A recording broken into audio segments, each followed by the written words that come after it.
Look, I was trying to close the loop, but somehow I got knocked into a parallel time loop. We're all in serious danger. The longer we exist in the same dimension, the worse things will get. What? Bro, what are you talking about, man?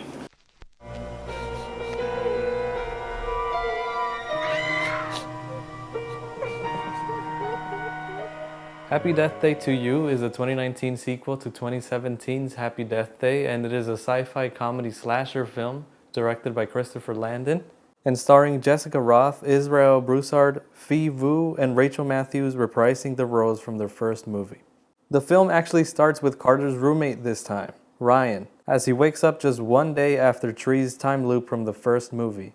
And as he goes about his day, he realizes that he himself is stuck in a time loop where a person wearing a baby mask is trying to kill him. Ryan tells this to Carter and Tree and introduces a device that he and his classmates have been working on that they hope slows down time. After activating this machine to solve Ryan's problem, it actually sends Tree back to her time loop the day before from the first movie, and now it is up to Tree, Carter, and Ryan to solve this time loop once and for all and to understand what this machine is truly capable of. This is a tough sequel to make because how do you make a sequel that involves a time loop without making it too repetitive? And unfortunately, this is not a good sequel. As you can see, this movie took a very sharp turn from its predecessor. It's now more of a sci-fi comedy movie, and honestly, that is its biggest flaw in my opinion. The first Happy Death Day took an overused concept in movies like the time loop, but made it feel fresh again by injecting humor and self-awareness into a fast-paced and fun PG-13 slasher movie. But this movie gets rid of most of that. This movie is primarily a comedy with some very vague sci-fi elements, and the horror or slasher aspects of it are almost non-existent. I mean, yeah, you still have the killer in the baby mask, but in this movie it no longer feels like a threat because most of the movie is trying to be funny.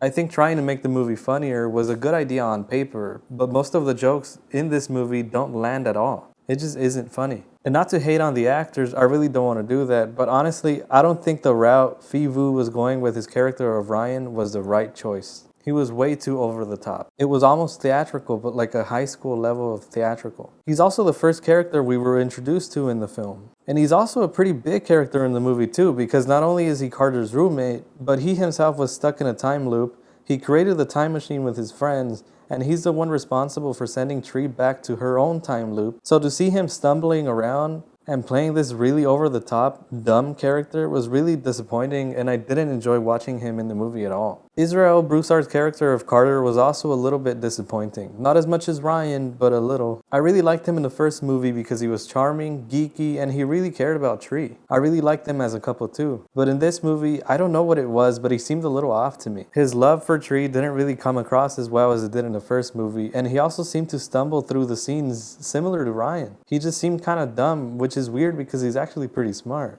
Jessica Rothe, just like in the first movie, is still the best part of this movie too. She's really funny, you can tell she's having fun in the role. She carries the whole movie, and honestly, that emotional scene with her mom actually got to me. I didn't expect it to, but I actually got chills watching it. She did great. I do want to give a special shout out to Rachel Matthews and her character of Danielle. I think she stole the scene she was in. She was hilarious. She played her character perfectly, also in the first movie. And the scene where she pretends to be a blind French student is so damn good and funny. That's honestly my favorite scene of the entire movie. I'm glad she got more screen time in this movie because she was funny in the first one for the little bit of time she was in it. So I'm glad she got to shine more here. Also, as you've noticed, I haven't mentioned the killer, and that's because I have no opinion of it, really. The movie treated the killer as a second thought, and so I will too for my review. The killer was basically an add-on to the movie, and that was incredibly disappointing as it was one of the best parts of the previous movie. I think the time machine idea could have worked if it was introduced more organically in the story, and if it was even alluded to a little bit in the first movie. But it was honestly introduced like, oh yeah, remember Carter's roommate Ryan who only had like a minute of screen time in the previous movie? Well, he might play dumb, but he's actually smart because he and his friends made a machine that they hope slows down time. Except he's not that smart because instead of slowing down time, he created the time loop. So yeah, that's Happy Death Day to you. Enjoy. All in all, it was entertaining, yeah. And Jessica Rothe and Rachel Matthews were a delight to watch. Jessica Rothe especially, she was great in the first one and she's awesome here too.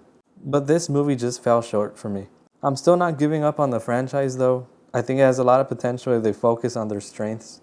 I hope they make a Happy Death Day 3. I would give Happy Death Day to You a 5 out of 10. But what do you think about the movie? Have you seen it? Leave it in the comments. And what do you think of it compared to the previous movie?